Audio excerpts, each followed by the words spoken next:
So, Adrian, what is your first level? My first level is Pumpkin Zone.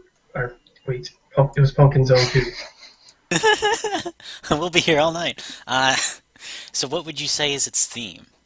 Well, the visual theme is like spooky Japanese yokai kind of level, because it has some of the weirdest looking Mario enemies with these weird umbrella looking things, the ghost lanterns, and boos. Well, actually, boos aren't yokai, but whatever. What kind of enemy challenges do you have in general here? Yeah, there's actually quite a few enemies in this stage, but they're not entirely consistent. You have these weird Cyclops-looking things, but they act more like Goombas. If there was anything more specific to their behavior, They dash at you when they see you. oh yeah, okay. But the screen is so small that it kind of doesn't make that much of a difference. I think the most complicated setup might be what they have with this weird little ghost fireball here. Those things do move in a more sine wave kind of pattern, so they're probably the most complex moving thing in this level. Yeah, they're the only thing that's not limited to like a strict linear movement, where the boos are just a straight line connecting you and the boo. Is their Yeah. The umbrella predictable demon. flight pattern. Yeah, yeah, you're right. Sorry, the umbrella demons are weird, and the umbrella demons are not mixed with the ghost fireball. By the way, you Movement can't pattern jump on them. is too complicated to be combined with anything. Yeah, and also because of the fact that because they're so wide, they actually take up a lot of space.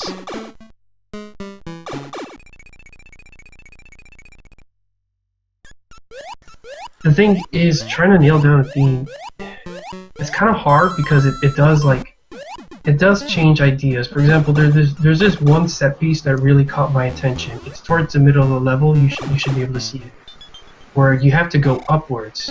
There are these pipes, but the boos, as you know, will try to chase you if you're not looking at them.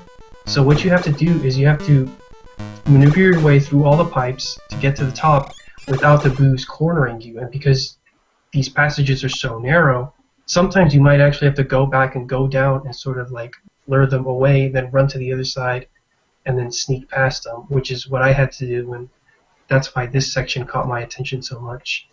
It doesn't necessarily like indicate a theme in the level because it happens only like once in the entire level. That's one of those midway segments that they give for variety. Yeah, it's also a fairly unique idea where it brings out an aspect of the boo's design to where you want to deliberately manipulate it so that you can maneuver around it. There's an element of And planning there. You have to read the level and read where you would want to go. yeah, because in other level, like if it wasn't for this part being set up the way it was, it wouldn't have drawn out that characteristic of the boo. Actually, it would have worked more if they put those things in the section with the boos to where you want to sneak past them in a tight corridor where you can't exactly, run around them as easily, or make it with destructible blocks or something. So you would Well, say it's sort of a consistent idea explored across two different enemies. Wouldn't you agree that there's a union of function there? Yeah, these are both enemies that are affected by sight. That there's a little more to their AI with that, in that they can actually see Mario. They're affected by where he is relative to them. Unlike these cheeps or these weird lantern things, I don't even know if they can hurt you. They look like they can hurt you, but I can't tell. Or these, umbrella things would sort of just jump and then swoosh around. yeah. So what kind of platforming challenges do you have in this level? Yeah, there's not much going for platforming, because, look for yourself. I don't even think there's a single... No, there are no bottomless pits in this level. So it's an enemy-centric level. Yeah, so it's more of just like basic, jump over the enemy, or don't hit the piranha plant kind of thing. So would you say there's any development or rhythm to the enemy challenges? No, I don't know. Yeah, that doesn't really seem to be... Well, so if we single out that Cyclops enemy, on the first three arrangements are quite similar, if not identical. I'm not sure of the function of that little light spectre that's floating around.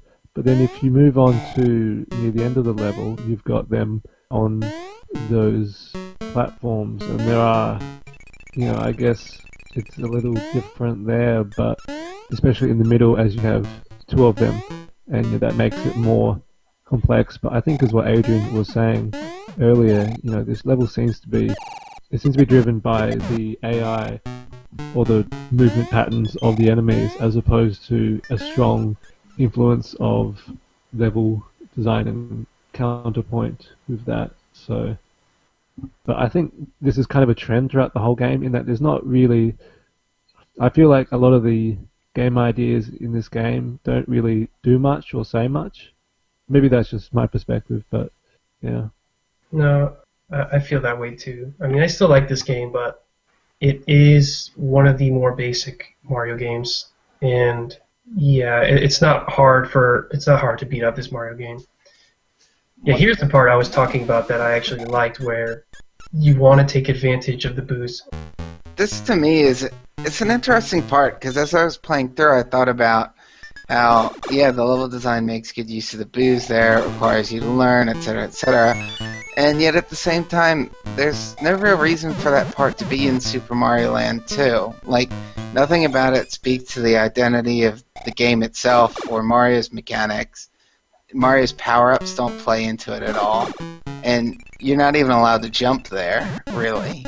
So it's something where I appreciate it on a design level, but at the same time, I feel like it's prioritizing an interesting scenario without actually making that, or without actually owning it in any interesting way. Yeah. I think, one of the hallmarks of Mario games is interesting enemy interplay, and that's what boos are.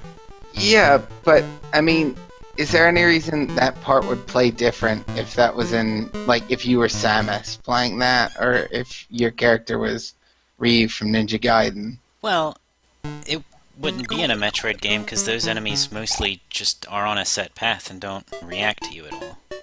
Yeah, but that's not really getting to the issue of building a game around the mechanics, like building a game around what makes it itself. So maybe there are design patterns that are consistent with Mario, or design patterns that are consistent with Metroid, and there are places where those wouldn't cross over, but then there's no reason for that necessarily except for thematic consistency.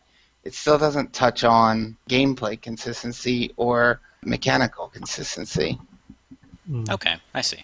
Yeah, I guess on the point that yourself is getting to is that there really isn't like a strong feeling of counterpoint between the way that the levels are constructed and the ways that the enemy behaves. It feels like they're just there, in a sense.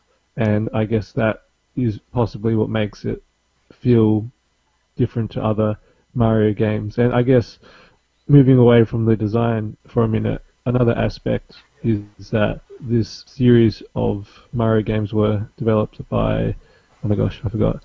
Not by EAD though. So. Oh, Gunpei Yokoi? Yeah, Gunpei Yokoi's group, which is software SD1. It's R&D1, isn't R&D1, it? that's the one. Yeah, R&D1. And so I think this series of games has a different feel. I didn't actually realize this one was R&D1. I knew the first one was, and that's always why I assumed the first one was insane. That's interesting, though.